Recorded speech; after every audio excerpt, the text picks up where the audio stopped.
Hello नमस्ते welcome to my channel शिखा शिक्षा when knowledge begin. तो आज के सेशन में हम देखने वाले हैं we will be solving paper one of CTET paper one जो कि 2020-21 है। प्रीवियस ईयर पेपर हम सॉल्व करेंगे and we will be covering CDP section. ठीक है, so without wasting time let's get started. Okay, so as we know that we have all this section in for paper one child development. तो आज हम child development के 30 questions करेंगे and then followed by other sections as well. ठीक है, mathematics and environmental science after that. Language के I will see first of all I will try to cover all the previous years papers, minimum कम से कम 5 साल के papers and then हम आगे बढ़ेंगे। ओके, तो first question, after getting hurt during a play activity, Rohan started crying. Seeing this, his father responded, "Don't behave like a girl. Boys don't cry." So, this statement by the father. Rohan खेल रहा था जिस वजह से वो खेलते खेलते गिर गया और उनके पापा ने कहा कि लड़कियों जैसे क्यों रो रहे हो, तुम लड़के हो, लड़के नहीं रोते हैं। तो ऑब्वियस सी बात है, ये एक जेंडर की बात हो रही है, जेंडर स्टीरियोटाइपिंग, मतलब हम बताते हैं कि लड़कियां रोती हैं, लड़के नहीं रोते। तो ऑब्वियसली हम इसको कह सकते हैं ऑप्शन वन जो हमें दिया गया है, रिफ्लेक्ट जेंडर स्टीरियोटाइप। ओके, ये इसका करेक्ट आंसर होगा। अगर हम बाकी ऑप्शन देखें कि चैलेंजेस जेंडर स्टीरियोटाइप, ये नहीं हो सकता। रिड्यूस जेंडर बायस, यहाँ कोई रिडक्शन नहीं हो रहा जबकि प्रमोट किया जा रहा है। एंड प्रमोट जेंडर इक्वालिटी, ये भी हमारा गलत होगा। Okay, moving on to second question. In a progressive classroom, progressive मतलब बहुत अच्छा, प्रगतिशील जिसे कहते हैं। So a teacher should follow fixed curriculum. अगर फिक्स्ड करिकुलम रहेगा तो ऑब्वियसली उसमें कुछ प्रोग्रेसिव कुछ यूनिक नहीं हो रहा है। The emphasis should be on competition among students, नहीं, इससे और बेटर ऑप्शन भी हो सकता है कुछ। Ample opportunity should be provided for construction of knowledge, yes, this could be a perfect answer. Okay, इसमें क्या होता है, ऑप्शंस आप लोग को देखना है कि जो सबसे अच्छा सुइटेबल होगा। सो अगर हम बच्चों को बहुत सारे अपॉर्चुनिटी देंगे for developing their knowledge and skill in a constructive way, so that would be come under a progressive classroom. And fourth option जो दिया है, student should be labelled on the basis of their academic score, ये तो गलत होगा। Question third, after observing that students are struggling to proceed further on an ongoing activity, a teacher decides to provide clues and hints in a form of what, why, and how. According to Leigh Vygotsky theory, this strategy of teacher will, तो जैसे question बोला गया है कि बच्चे कुछ task कर रहे हैं जिसकी वजह से वो बीच में अटक जाते हैं। सो उनके एक्टिविटी को फर्दर बढ़ाने के लिए टीचर क्या करती है, कुछ हिंट्स देती है, क्लू देती है इन द फॉर्म ऑफ ये कैसे करना है क्या। तो ये जो थियरी है, ये क्या बताता है, this theory is about whether to demotivate children to learn, नहीं, act as a scaffolding for learning, हाँ ये सही रखता है। सो ये basically scaffolding for learning, scaffolding मतलब एक स्टेज, एक आगे बढ़ने का मोटिवेशन देना कि आप आगे कैसे एक पर्टिकुलर टास्क को कंप्लीट कर सकते हैं। So that is called as scaffolding. So cause withdrawal tendency among student, ये नहीं हो सकता। Be meaningless in process of learning, ये भी गलत है। सो ऑप्शन सेकंड हमारा करेक्ट आंसर होगा। And this is very important, इससे क्वेश्चन पूछता है, स्कैफोल्डिंग से क्वेश्चन आता है।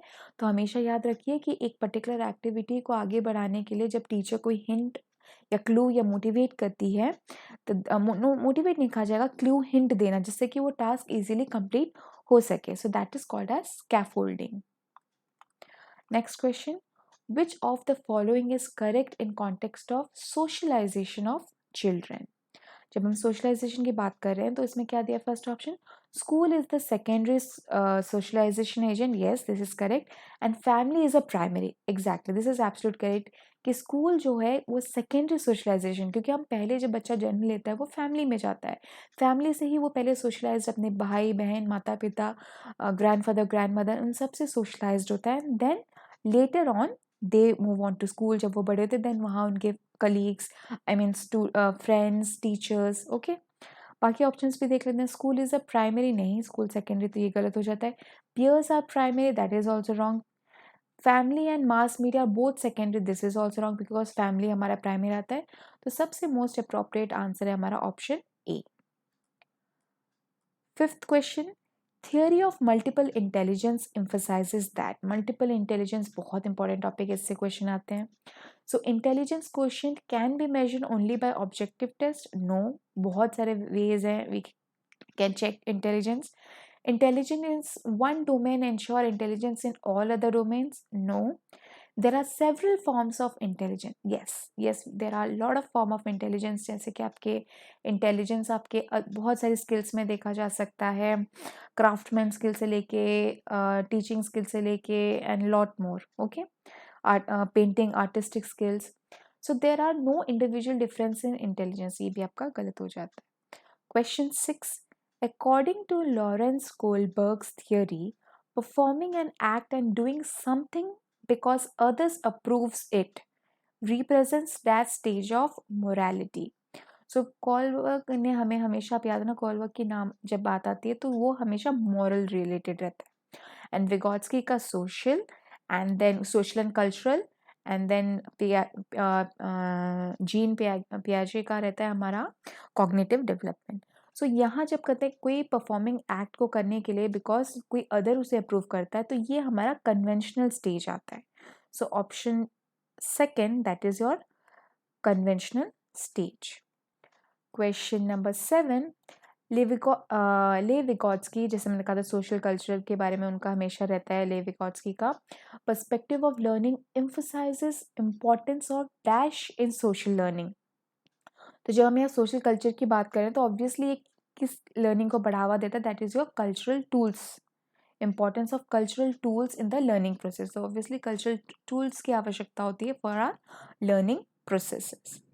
So in his question number 8, in his theory of cognitive development, in his मतलब किसकी बात हो रही है, cognitive development की अगर बात आती है, जैसे मैंने अभी कहा था, that is your Jean Piaget. Explains cognitive structure in terms of whether it's a psychological tool, stimulus response association, or zone of proximal development, or it is schemas. So these are basically schemas, जो कि एक structured form रहता है जो कि cognitive development में को explain करता है in the form of schemas. Question 9. Preoperational stage in Jean Piaget's theory of cognitive development characterises. So preoperational theory क्या कैरेक्टराइज करता है? It basically characterises the centration in thoughts.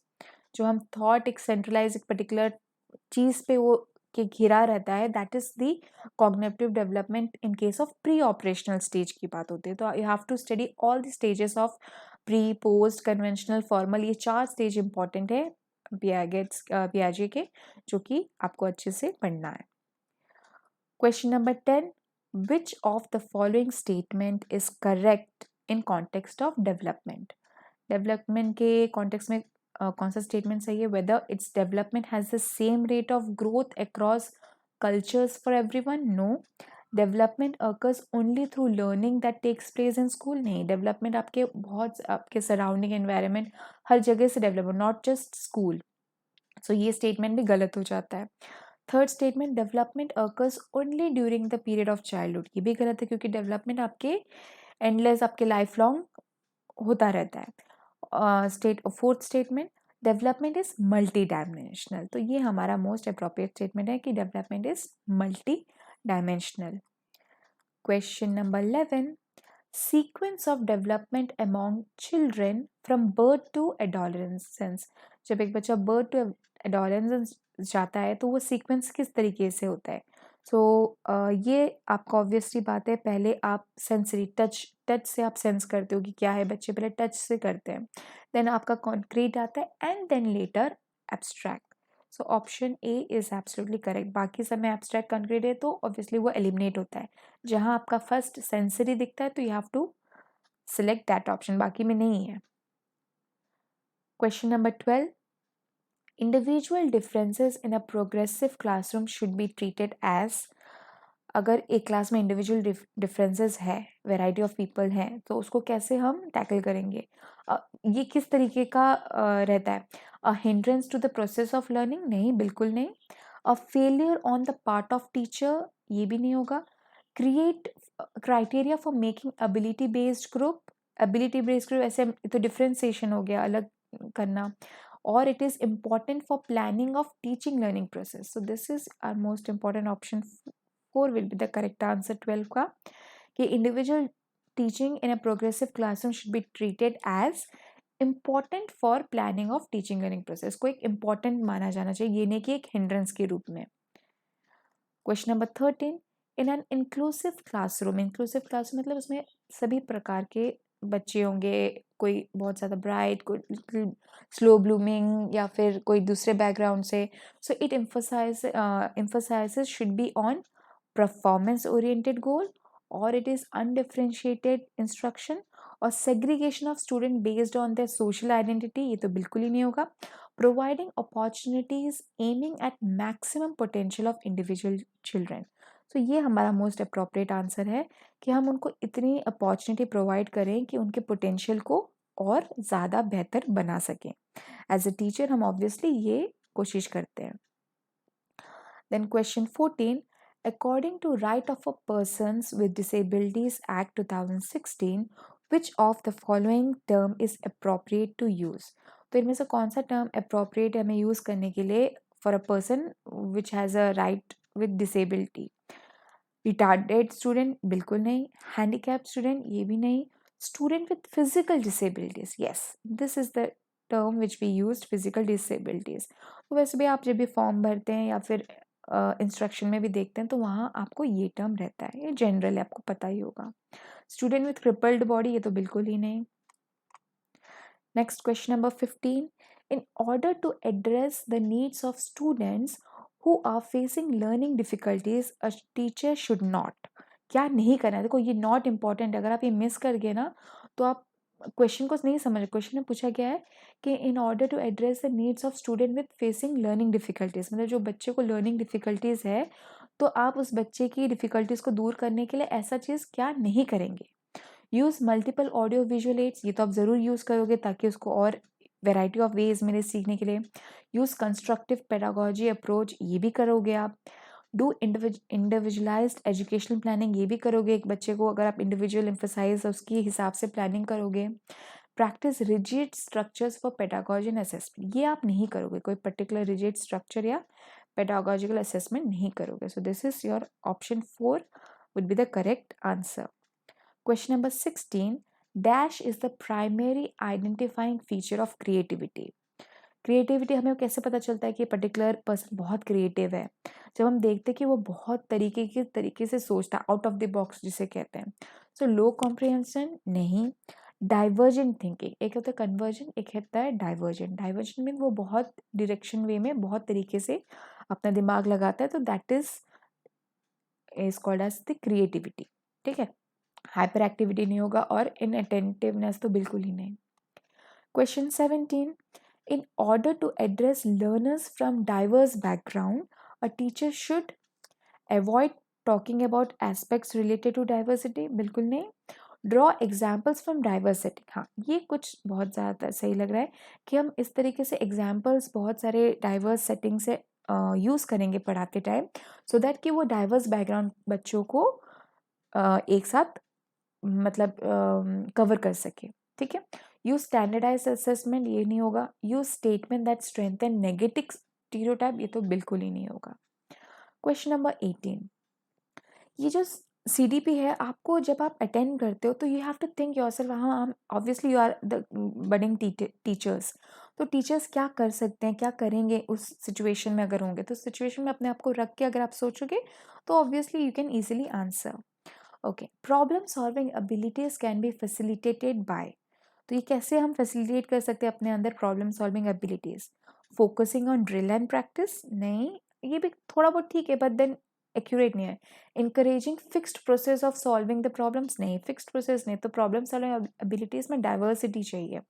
encouraging use of analogies, yes, encouraging use of analogies would be the most correct answer. Generating fear among student, ये तो बिल्कुल ही नहीं, बच्चों के अंदर कभी भी फियर हमें लाना नहीं है. उनको इस तरीके से मतलब learning should be in a enjoyable form, मतलब बच्चा खुशी से पढ़े, उसको डरा के धमका के नहीं पढ़ाना है. Now question 19, motivation to learn can be sustained by, तो मोटिवेशन कैसे हो सकता है? पनिशिंग द स्टूडेंट, ऑब्वियसली बच्चों को पनिश करेंगे तो ऑब्वियसली वो मतलब डिस्करेज होगा, मोटिवेट तो बिल्कुल ही नहीं होगा। Focusing on mastery oriented goals, ये बहुत ही सही ऑप्शन है हमारा, option 2। Giving very easy task to student, obviously easy task देने से वो मोटिवेटेड नहीं होगा। कभी कभी बच्चों को क्या होगा कि वो इजीली सॉल्व कर देगा तो उनके अंदर ईगो आ जाएगा कि अरे हम तो सब कर लेते हैं, तो वो चीज़ नहीं आना चाहिए बच्चों में। फोकस ऑन रोट मेमोराइजेशन, ये तो कदे कदे भी नहीं। Now next question 20, shame. Shame क्या है? Has no relation to cognition. ये नहीं होगा। Can have negative impact on cognition. Yes, it could be the answer. बाकी ऑप्शन भी देख लिखते हैं। Is very effective to motivate the children to learn. बिल्कुल ही नहीं। Should be generated frequently in teaching learning process. बिल्कुल ही नहीं। So ये हमारा होगा कि एक negative impact डालता है cognition पे। Option 2 would be the correct answer. Question 21, which of the following is the most effective mode of teaching learning? तो most effective पूछा गया है। तो whether rote memorization of content, बिल्कुल नहीं। Exploration of relationship between contents, ये concepts ये सही है, क्योंकि जब हम रिलेशनशिप बिटवीन बहुत 2-3 कॉन्सेप्ट का लाते हैं, इससे क्या होता है, बहुत टीचिंग लर्निंग में बहुत इफेक्टिव वे रहता है। ऑब्जर्वेशन विदाउट एनालिसिस, ये तो हो ही नहीं सकता। इमिटेशन एंड रिपीटेशन, इससे कोई प्रोग्रेसिव एजुकेशन नहीं होगा, तो this option second will be our correct answer. Exploration of relationship between concept. Question 22, a teacher should analyze the various errors made by student on a given task because एक teacher को he should analyze the various errors, कैसे analyze by student on a given task, she can decide degree of punishment accordingly, assessment उस चीज़ के लिए नहीं होता है। understanding of errors and meaningful in the teaching process, ये कुछ सही लग रहा है। बाकी ऑप्शन में भी लिखते हैं she can segregate those who made more errors in comparison to other, segregation के लिए बिल्कुल नहीं होता है। Option for learning is solely based on correction of error, नहीं, learning is not correction of error, सिर्फ उसी चीज़ के लिए नहीं रहता है। So option B, that understanding of errors are meaningful in teaching learning process, अगर एक टीचर को पता चल जाता है कि हाँ ये एक एरर आ रहा है तो उसको कैसे इम्प्रूव किया जा सके, तो उसके लिए वेरियस टीचिंग एड्स या टीचिंग मेथड्स वो देख सकते हैं। Question 23, it is difficult for children to learn when, बच्चे को कब डिफ़िकल्टी आती है लर्निंग में, जब information is presented in disconnected chunks. Yes, ये ऑब्वियसली जब कुछ एक चीज़ पढ़ाया जा रहा है, अगर आप हिस्ट्री स्टार्ट कर रहे हो और स्टार्ट में आप कुछ और ही चीज़ साइंस की चीज़ लेके आए या कुछ और चीज़ लेके डिसकनेक्टेड लेके आ गए, तो उससे क्या होगा, ऑब्वियसली बच्चों को समझने में दिक्कत आएगी। सो सेकेंड ऑप्शन क्या, दे आर इंस्टिंक्टली मोटिवेटेड, नहीं। लर्निंग इज सोशली कॉन्टेक्चुअल, ये तो सही है। Content is represented through multiple ways, इससे तो और अच्छा होता है, लेकिन डिफिकल्टी तो नहीं आती है। तो डिफिकल्टी तब आती है जब कोई चीज़ को डिसकनेक्टेड वे में पढ़ाया जाए। 24, best state of learning is, best state of learning कब आएगा, जब आप हाई एरोजल रहोगे और हाई फियर रहेगा, फियर होगा तो ऑब्वियसली नहीं होगा। लो एरोजल और हाई फियर, ये भी नहीं होगा। Moderate arousal and no fear would be the correct answer, option third. Question 25, constructive views of learning suggest that children dash construction of their own knowledge, तो have no role to play in, ये तो बिल्कुल नहीं होगा। are solely dependent on adults for, नहीं, बच्चे खुद का दिमाग लगाते हैं। play an active role in, yes, play an active role in construction of their own knowledge, बच्चे खुद से भी अपना दिमाग बहुत लगाते हैं, ठीक है। सो कभी कभी गलती भी कर जाते हैं ज़्यादा दिमाग लगाने से, बट उनका दिमाग चलता रहता है। Question number 26, which of the following belief is good for learning, ability is improvable, ability is fixed, effort don't make any difference, या failure is uncontrollable। मतलब आपको क्वेश्चन में क्या पूछा गया, विच of the following belief is good for learning, कौन सा सही है। ऑब्वियसली एबिलिटी टू इम्प्रूव, हम जितना इम्प्रूव करेंगे तो ऑब्वियसली उतना ज़्यादा हम सीखेंगे, अपनी गलतियों से हम सीखते हैं, ठीक है। Question 27, conceptual understanding among student is likely to improve in this setting which emphasizes on, सो हम कॉन्सेप्चुअल अंडरस्टैंडिंग की जब बात करते हैं तो वो किस तरीके से इम्प्रूव होगा, कंपटीशन से या टेक्स्ट बुक सेंट्रिक पेडागोजी से, बिल्कुल नहीं। फ्रीक्वेंट एग्जामिनेशन से, ये भी नहीं। इंक्वायरी एंड डायलॉग्स, जितना हम इंक्वायरी और डायलॉग करेंगे, डिस्कशन करेंगे, तो उससे क्या होगा, आपका कॉन्सेप्चुअल अंडरस्टैंडिंग बच्चों का बढ़ेगा, इम्प्रूव होगा। Question number 28, during a task Sania is talking to herself. ठीक है, सानिया खुद से बात करिए about ways she can proceed on the task according to Lev Vygotsky ideas on language and thought this kind of private speech पे भी बहुत important question है, टॉपिक है, आप इसको कवर ज़रूर कीजिए। सो प्राइवेट स्पीच का जब हम खुद से बात करते हैं, खुद को ही बताते हैं कि हाँ ऐसे करना है, तो that means we are self regulating, खुद को रेगुलेट कर रहे हैं कि हाँ ऐसा करो वैसा करो। ईगो नहीं होगा, साइकोलॉजिकल डिसऑर्डर भी नहीं होता ये, और कॉग्निटिव इमेच्योरिटी भी नहीं होता है। कभी कभी आप देखोगे कि हम खुद से भी कभी कभी बात कर, हाँ मुझे ये काम है, ये करना है, ऐसे करना है, ऐसे करना है। ठीक है, okay. Now question 29, evaluation practices should aim at. जब हम इवैल्यूएशन की बात करते हैं तो वो किस चीज़ को एम करता है? लेबलिंग ऑफ स्टूडेंट, कि हम उसे लेबल करेंगे ये ब्राइट है, ये वीक है, ऐसा तो बिल्कुल नहीं। सेग्रीगेशन ऑफ स्टूडेंट, ये भी नहीं होगा। Identifying students need and requirement, हाँ ये हमारा सही लग रहा है कि हम उसको आइडेंटिफाई करेंगे कि उसको उसकी गलतियों से, कि हाँ ये इस जगह में गलत करा, तो उसको इस टॉपिक पे हमें बेसिकली फोकस करना होगा। और it is identification of high achiever for prize distribution, ये तो बिल्कुल नहीं। Now last question, question 30. Individual differences in development of children can be attributed to। जो इंडिविजुअल डिफरेंसेस आता है इन डेवलपमेंट, वो किस वजह से भी हो सकता है? हेरिडिटी के सिवाय only? No. Environment only? No. Only है तो ये दोनों ने, क्योंकि दोनों ही रहता है। नीदर भी नहीं होगा। Interplay of heredity and environment is the answer, option 4। ये भी बहुत इंपॉर्टेंट टॉपिक है। सो CDP का हमने 2020-21 का कंप्लीट 30 क्वेश्चन कर लिया है। होप इससे आपको आइडिया आ गया होगा कि कौन कौन से सेक्शंस के इम्पोर्टेंट है। अब 3 जो थियोरीज हैं, जो इसमें हमारे फिलोसोफर्स हैं, इन सबको आप अच्छे से पढ़ लीजिएगा। So hope you like the video, please like, subscribe, so that आपको और ऐसे पेपर्स सॉल्विंग आपको मिले, आपको आगे आपके एग्ज़ाम क्लियर करने के लिए हेल्प कर सकें। So I will be covering other years paper as well. Thank you so much.